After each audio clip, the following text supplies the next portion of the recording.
Good evening, Mayor and members of the City Council. My name is Diana Gomez, and I'm here from Cal State Dominguez. I'm a senior from Professor Catherine Smith's class, and here with my classmates, we're going to take a little more of your time talking about fracking because we had to do some research on it. While I'm not going to read my 15-page paper because I only have 3 minutes, right? I will start. We're given the assignment of researching what hydraulic fracturing could do for your city, its strengths, weaknesses, opportunities, and threats. I understand that you have been approached by both opposing views and interest groups in favor of hydraulic fracturing and opposed. I'm here neither for or against hydraulic fracturing, but to present studies done in this completely different process of extracting oil from reserves deep within your city. We understand that the people of Carson are hesitant in allowing new drilling in the city due to the carousel track incident. However, the city has been working diligently with new oil codes, and that is a leap in the right direction towards safety of the people of Carson, and we applaud you for your efforts. My findings and research, worst case scenario, reported by the U.S. Environmental Group would be a leak of hydraulic acid, one of the most dangerous chemicals you've never heard of. Why? Because Occidental will not disclose what is in the mixture itself. This would ultimately affect 360,000 individuals, risks to exposure of the HF. In retrospect, with the new codes being implemented, the financial opportunity for the city of Carson would be tremendous, and Carson could be known as a city that saved California. Studies done by the University of California Price School of Public Policy, by Public Policy and Global Energy to be $4.5 billion to $24.6 billion in tax revenue by 2020. In conclusion, the residents of Carson elected you to represent their best interests. I believe you, Mayor Robles, and the City Council will have their best interests in mind. Thank you for your time. Thank you. So are you going to leave us a copy of your report? Okay. Go ahead. Good evening, Mayor Robles, council members, Carson residents, and all in attendance. My name is Daniel De La Cruz, and I am a senior at Cal State University, Dominguez Hills. It is an honor and a privilege to engage in civic participation and report on my research on fracking and the oil gas code documents. I commend Mayor Robles, City Council, and all involved in developing oil and gas code documents in efforts to safeguard residents and the environment. I believe we have all heard and studied the opposing views on fracking. I would like to direct the attention of council to the City of Carson's oil and gas code document. In reference to Section 9530, Safety Assurances and Emergency Hazard Management of the Oil Gas Code, I would like to contribute by making a recommendation that a safety management software tool be made available to the city manager or city employees that will oversee oil and gas production. A safety management software tool has a capability to ensure that safety risk and compliance are met by operators. Added benefits: the city will have the electronic ability to review applicability analysis, compliance tracking, permit management, notice of violations, legal and other requirement, and cause analysis of gas and oil activities. The residents of Carson are all too familiar with the pollution environmental impacts that the carousel housing tract has undergone. Therefore, I recommend that City Council consider the utilization of specialized software tools. Thank you for your public service and the opportunity to share my recommendations. Great. Thank you.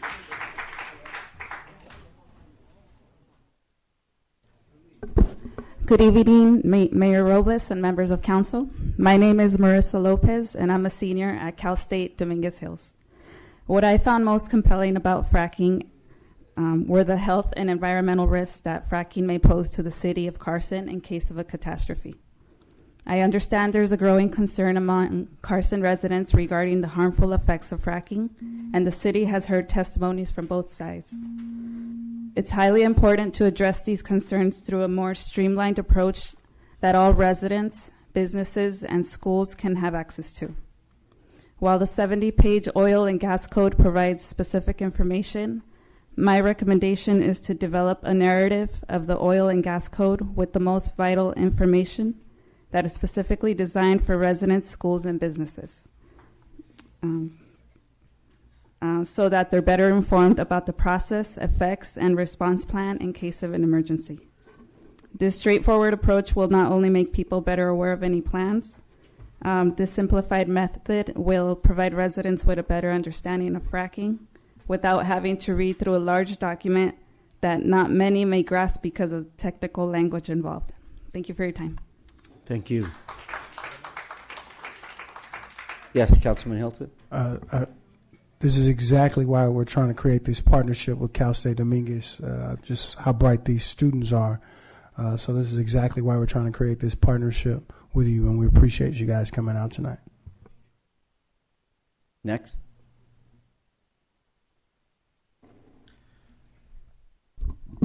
Mayor Robles, esteemed council members of City of Carson.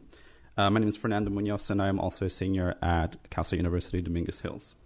I want to take the opportunity to say thank you for letting us all present our findings here in front of you all today.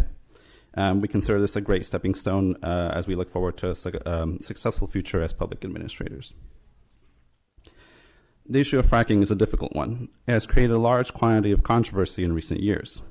Fracking can be seen as a safer and more conventional method of extraction that creates improved energy independence, lower energy prices, and generates more jobs.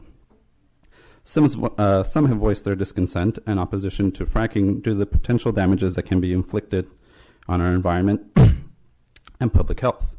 Despite the differences in opinions on the matters, there is an agreement that one of the main concerns regarding fracking is the kind of effect it can have on our water supply. Specifically, there are 6 main concerns that are seen as the main issues: water withdrawals, groundwater contamination linked with well drilling, wastewater management, truck traffic and its impact on water quality, surface spills and leaks, and stormwater management. Due to the absence of credible sources of data, it's difficult to pinpoint the important water-related risks associated with fracking.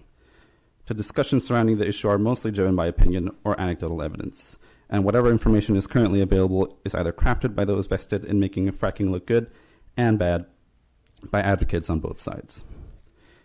Careful consideration and more research needs to be done before any decisions become finalized. It's important to establish firm policies to ensure that we reduce any risk that can cause extreme problems.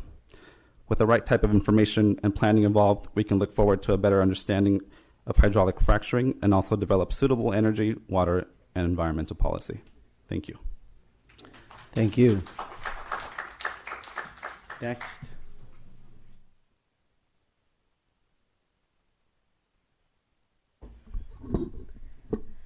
Good evening, everyone. My name is Christina Chandler, and I am a senior at Cal State Dominguez Hills. In my public administration 434 class, I was given the opportunity to research opposing and supporting views when it relates to fracking in the city of Carson. To comprehend the influence of hydraulic fracking, it is important to understand how it began in the city of Carson and how it's impacted its residents. Carson is the second highest producing oil field in California. In 1924, the Shell Oil Corporation saw this as an opportunity and began to traditional drilling wells and to extract oil. Residents might be opposed to this idea of fracking due to several reports. Since 2008, oil was seeped through the concrete surroundings of homes. The Los Angeles Regional Water Quality Control Board found high levels of benzene and methane in the area, and residents have been asked to minimize any contact with soil in their backyards. Out of fear of this happening again, it could prevent the community from fully supporting the idea of fracking. I would recommend that alongside with the Carson's Oil and Gas Code documents, that there's an educational piece that will help change the attitudes or fears of the community and that they might have towards fracking in the city of Carson. Thank you for your time. Thank you.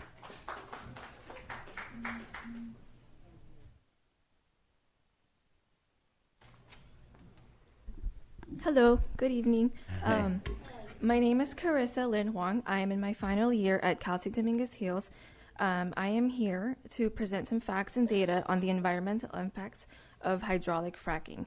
We were given the opportunity to research and analyze what fracking can do to the city of Carson as it relates to other states. Here in the city of Carson, fracking has never been done. Traditional oil drilling, on the other hand, has left a bad image on the residents' minds. Although there are not enough studies to solidify one side over the other, we can rely on how fracking can indirectly affect the city and the residents. I will be discussing the 3 main environmental concerns that goes hand in hand when people hear about fracking: water contamination, air pollution, and earthquake. First, water contamination is a main concern for the residents of Carson because no one wants to drink dirty water. Brian Drolet, a graduate from Yale University in chemical and environmental engineering, studied residential wells near fracking sites in Pennsylvania. He concluded that water contamination was due to the fact that surface spills of hydraulic fracking fluid and not and not what is injected deep underground. This means that fracking fluids are not moving upwards and contaminating water. Nonetheless, fluids pulled out of well spills onto grounds are contaminating the surrounding areas. The second one is air pollution. Heavy machineries and trucks release methane gas and carbon dioxide, hydrocarbons, and that affect the health and the community, such as lung diseases, weakened immune system, respiratory illnesses, and cause birth defects. Methane gas is shown to warm climate 80 times more than equal amounts of carbon dioxide. Using greener alternative machineries can mitigate air pollution as well as heavy regulation on how trucks and machineries are allowed in the city daily. In 2011, Oklahoma was hit by a 5.6 magnitude earthquake. Fracking was blamed, but the United States Geological Survey confirmed that the cause was something else and not fracking. It was found that fluid injection was the cause of earthquake. Fluid injection takes wastewater that is too toxic for human consumption from either fracking or traditional oil drilling and injects it back deep underground, then sealing it. Asking oil companies to have an alternative solution for proper waste management cannot guarantee Carson will be free of earthquakes, but it can lessen the possibility. Although studies are inconsistent, conclusive, and do not directly point towards fracking, we cannot deny the fact that fracking indirectly harms the environment. My classmates and I would like to thank you, Mayor Robles, for coming to our class and presenting fracking to us, and also Professor Smith for giving us the opportunity for researching and analyzing hydraulic fracturing. Thank you. Next. Mr. Mayor. Yes, Councilwoman. To the young students, the seniors at the school, I want to thank you so much for coming out. And I'd also like you to give your information to Ngozi that's standing here at the podium. I think you guys need to come out when this oil code comes before the city council. I'd like to see all of those reports, if I could have a copy. You've done a thorough job. Congratulations on a topic that's really kind of divisive, but you put your facts together. I've heard a lot of this, and it's just so refreshing to hear it from young people. So, Ngozi, name, address, and phone number. I will be contacting you. Thank you. Thank you. Okay.